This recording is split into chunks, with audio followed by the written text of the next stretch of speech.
In this first example, we need to identify the center foci vertices and lengths of the major and minor axes. One thing I like to do when I'm trying to find all these things that we can figure out about an ellipse is I like to start with the center. A lot of the other things are based off of the center. So the center for this one is HK. There is no H and there is no K. So the center will be at 0, 0. Nice and easy. The other thing I like to do is I like to figure out which direction my major axis is. And if we look at the 25 and the 9 here, the larger value, 25, is underneath the x. And so the major axis will be in the x direction, which is left and right. This is not something that you have to do, but I like to do this just to give myself a quick visual reference. And what I do is I draw myself a quick sketch. So for this one, the center is at 0, 0. And the major axis is horizontal, so this is definitely not perfect at all. But it just reminds me of what the thing looks like.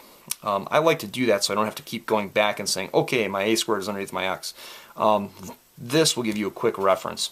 You can also move the center off a little bit if it's moved, if it's shifted a little bit, and that can help you when you need to add a to the correct part of the center to find your vertices. If we look at a, we know that a squared is 25, so a will be 5. Remember, a is always the larger value. B squared is 9, so b will be 3. And at some point we're going to have to find c, so we might as well do that right now.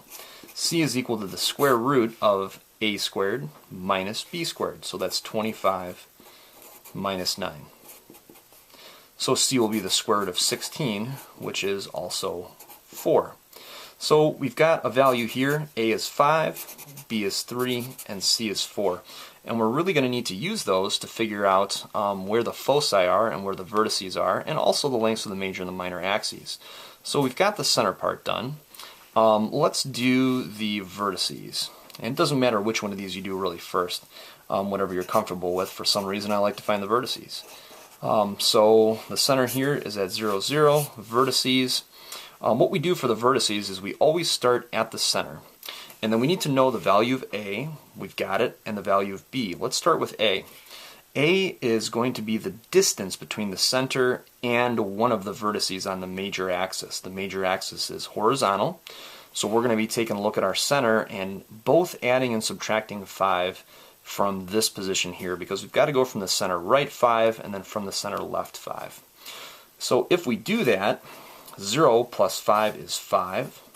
If we move left and right only on the major axis, our value of y doesn't change, so that'll remain the same. And then we've got a negative 5, 0 as well, if we move left 5. So these are the major axis vertices. The minor axis vertices will be found using B, and this time the minor axis is up and down. So we'll go from our center, which is 0, 0, we'll go up, and that would be up 3. And we could also go down 3. Those are the 4. To find the foci, what we need to do is use C. So we found C to be 4. And remember that the foci are going to lie on the major axis. They always lie on the major axis. And C will always be lower than A. This one happens to be a nice one that's a Pythagorean triple. However, I'd be very cautious using those. For instance, if A was not 5 and it was 4, it wouldn't be possible for C to be 5. That would mean that the foci were outside of the ellipse, and that can't be the case. So be careful with using your Pythagorean triples. This one it did work though, if you're trying to make a connection between some of the things you've learned in the past. So for the foci here, we're going to add 4, that's C, to the center position, so that's 4, 0. And then we also subtract 4. Remember, there's 2 foci. So we've got 4, 0 and negative 4, 0. Right 4 and left 4, and adding and subtracting from that x position. So we got the foci, we got the vertices. Now we just need to do the lengths of the major and the minor axes. So the major axis will just be double whatever A is. So A is 5, the major should be 10. Another double check is that the distance between these x values here on the vertices should be the length of the major axis. So the distance between 5 and negative 5, of course, is 10.